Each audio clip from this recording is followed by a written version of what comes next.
করছে, এবং এটা আসলেই it's a big threat in international order.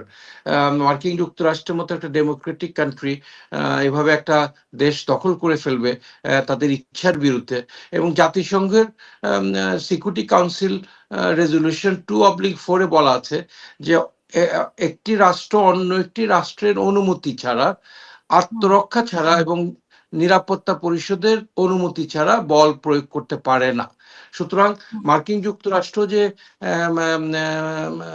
ভেনেজুয়েলায় গিয়ে তাদের রাষ্ট্রপতিকে তুলে নিয়ে এসেছে, বা ডেনমার্ক যদি দখল করে, সেক্ষেত্রে কিন্তু এটা আন্তর্জাতিক আইনের লঙ্ঘন হবে। ডেনমার্কে, গ্রিনল্যান্ডে কিন্তু অলরেডি মার্কিন যুক্তরাষ্ট্রে একটা বেইজ আছে নর্থ ওয়েস্টার্ন পার্টে, এবং এটা বলা হয় যে এটা খুবই মিনারেল রিসোর্স সমৃদ্ধ একটা এলাকা। 30 বিলিয়ন ব্যারেল মতো তেল আছে নাকি ওখানে। এছাড়া অনেক মিনারেল, রেয়ার মিনারেল, ইউরেনিয়াম, এগুলা নাকি ওখানে পাওয়া যায়। বাট একটা স্টাডিতে আমি দেখছিলাম যে এটা এত সহজতর হবে না। অধিকাংশ গ্রিনল্যান্ড প্রায় 100-150 ফিট বা 1 কিলোমিটার বরফের নিচে, এবং এটা উত্তোলন করাটা কিন্তু ইস এ বিগ চ্যালেঞ্জ, এই মিনারেল রিসোর্সটা উত্তোলন করাটা। সো মার্কিন যুক্তরাষ্ট্রের এদিকে একটা টেনশন সৃষ্টি হয়েছে। আবার আমি কি ইরান ব্যাপারটা কি একবারে বলে দিব? না, এখানে আপনি বলছেন যে এটা আন্তর্জাতিক আইনের লঙ্ঘন হয় এভাবে যদি সে গ্রিনল্যান্ড ইয়ে করে, কিন্তু ভেনেজুয়েলার প্রেসিডেন্টকে যে তুলে নিল সেটা কি আন্তর্জাতিক লঙ্ঘন হয়নি? তো সেইখানে জি, আমি যে রেজলিউশনটা বললাম যে অন্য রাষ্ট্রের উপর তার অনুমোদন ছাড়া, আত্মরক্ষা ছাড়া এবং জাতিসংঘের অনুমোদন ছাড়া বল প্রয়োগ করতে পারে না, বাট এখানে তো বল প্রয়োগ করা হয়েছে ভেনেজুয়েলার অনুমোদন ছাড়া। সুতরাং ডেফিনেটলি, যদিও Maduro was not a good president, যেটা আমি পড়েছি, তার বিরুদ্ধে অনেক অভিযোগ আছে, বাট তার মানে এটা না যে আরেকটা দেশ এসে তাকে তুলে নিয়ে যাবে। জি, তো এখন গ্রিনল্যান্ডে যদি ইয়ে করে তাহলে আন্তর্জাতিকভাবে কেন এটা তাকে মানে ইয়ে করছে না, নিষেধ করা হচ্ছে না বা কিছু বলছে না? না, নিষেধ তো করা হচ্ছে। তো আমি তো বললাম মার্কিন যুক্তরাষ্ট্রের যে স্বীকৃত মিত্র যারা ছিল তারাও এটার প্রতিবাদ করছে।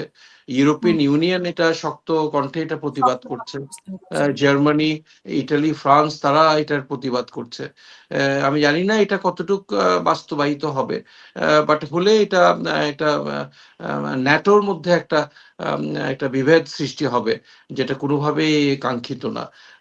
এখন আমাদেরকে অপেক্ষা করে দেখতে হবে যে অ্যাকচুয়ালি ইউরোপীয় ইউনিয়ন থেকে অলরেডি ফ্রান্স, জার্মানি থেকে মনে হয় সেনা পাঠানো শুরু করেছে গ্রিনল্যান্ডে।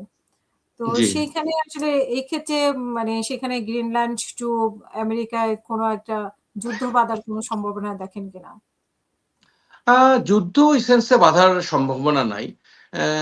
আমি যেটা বিশ্বাস করি এটা ডিপ্লোম্যাটিক্যালি এটা সলভ হবে।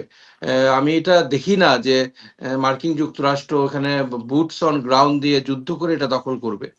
তারা দখল করবে, দখল করলেও এটা ডিপ্লোম্যাটিক্যালি করবে, এবং দখল না করলেও এটা রিজলভ হবে ডিপ্লোম্যাটিক্যালি, আমার ধারণা। সো আমাদের একটু অপেক্ষা করে দেখতে হবে। এখন তো অনেকগুলো ঘটনা পৃথিবীতে একসাথে হচ্ছে। মাদুরের ভেনেজুয়েলার এই ঘটনার পরপরই ইরানেও একটা বিপুল অস্থিরতা আমরা দেখতে পাচ্ছি। সো এখন অস্থিরতা মানে এখন তো শুনতে পাচ্ছি যে সরকার পতনের দিকে মোড় নিচ্ছে। সো জি, এটার ব্যাপারেও অনেক ইতিহাস আছে। আমি একটু বলি, ইরান পৃথিবীর they have the third highest reserve of oil. তারাও খুবই একটা সমৃদ্ধশালী দেশ। পৃথিবীর সবচেয়ে বেশি গ্যাস রিজার্ভ ইরানে, তৃতীয় হাইয়েস্ট অয়েল রিজার্ভ ইরানে।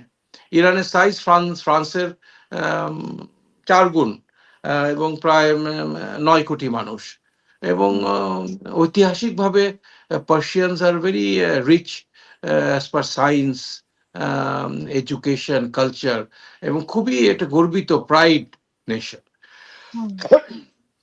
এবং একসময় আপনি সায়েন্স বলেন, ম্যাথ বলেন, অ্যাস্ট্রোলজি বলেন, সবকিছুর কিন্তু একটা বিশাল মানে স্টাডি ইরানে হতো। এবং ইরান একটু আগের থেকেই বলি, 1973-তে যখন আম, ইয়াম কিপ্পুর যুদ্ধ হলো ইজিপ্টের সাথে ইসরায়েলের, এবং ইসরায়েল অলমোস্ট হেরে যেতে যেতে তারা জিতে গেল বা একটা স্টল হলো, তখনই ওয়েস্টার্ন ওয়ার্ল্ড বুঝলো যে মুসলমানদের ইসরায়েলকে টিকে রাখতে হলে মুসলমানদের মধ্যে একটা বিভেদ প্রয়োজন, এবং তারা এই বিভেদটা শিয়া সুন্নি এই লাইনে তারা বিভেদটা সৃষ্টি করবে, যে so that the Muslims are never united, they always have a division. এবং এই যে মধ্যপ্রাচ্যে যে জিইসি কান্ট্রিগুলো সুন্নি অধ্যুষিত এবং ইরান সিয়া অধ্যুষিত, এই যে একটা ব্যালেন্স বিটুইন দিস টু, এটা কিন্তু আমার মতে পাশ্চাত্য ইনফ্লুয়েন্সে এটা হয়েছে। ইরানের বিরুদ্ধে মার্কিন যুক্তরাষ্ট্র অনেকবার স্যাংশন দিয়েছে, এবং ওই স্যাংশনগুলোর মধ্যে অনেক গ্যাপ ছিল। ওই স্যাংশনে বলা ছিল যে কোনো একটা কোম্পানি তৃতীয় কোনো দেশে যদি রেজিস্টার্ড হয় তারা ইরানে ব্যবসা করতে পারবে। তার মানে মার্কিন যুক্তরাষ্ট্রের স্যাংশনের মধ্যেও ইরানে কোকাকোলা পাওয়া যেত। বাট যখন মার্কিন যুক্তরাষ্ট্র ইরাকে যখন স্যাংশন দিল, ওই স্যাংশনের ফলশ্রুতিতে 500,000 চিলড্রেন ডাইড ইন ইরাক। ইরানের কিন্তু ওই স্যাংশনে কোনো মানুষ মারা যায়নি, তার মানে ওই স্যাংশনের মধ্যে অনেক গ্যাপ ছিল। তো আমি যেটা বিশ্বাস করি, আমার পার্সোনাল অ্যাসেসমেন্ট, যে মার্কিন যুক্তরাষ্ট্র এবং পাশ্চাত্য দুনিয়া কিন্তু এই দুই পক্ষকেই ওভার্টলি তারা হয়তো সুন্নিদের জিসিসি কান্ট্রিগুলো সাপোর্ট করে, বাট কোভার্টলি হয়তো বা তারা ইরানকেও কিছুটা সাপোর্ট করে। এবং এই যে ইরান সিয়া সুন্নি টেনশনের কারণে কিন্তু মার্কিন যুক্তরাষ্ট্র billions and billions of dollars এর সমরাস্ত্র বিমান তারা সৌদি আরেবিয়া, ইউএই, কাতার, কুয়েতকে বিক্রি করেছে, এবং তাদের জন্য একটা বিশাল একটা ব্যবসায়িক ব্যাপার। তো ইরানে যেটা হয়েছে এখন, একটা গ্রুপ, রেজা পাহলভি, যে ইরানের যে বাদশাহ ছিলেন, বাদশার ছেলে রেজা পাহলভি, উনি মার্কিন যুক্তরাষ্ট্রে থাকেন। যখন তার বাবা ক্ষমতাচ্যুত হয় তখন উনি মার্কিন যুক্তরাষ্ট্রে ফ্লাইং শিখতে গিয়েছিলেন, উনি ইরান বিমান বাহিনীর ছিলেন, এবং তখন আর উনি ফেরত আসেননি, ইউএসএতেই সেটেল। এবং তার বাবা ইজিপ্টে, মিশরে যায় ক্ষমতা হারানোর পরে, ওখানে তার মৃত্যু হয়।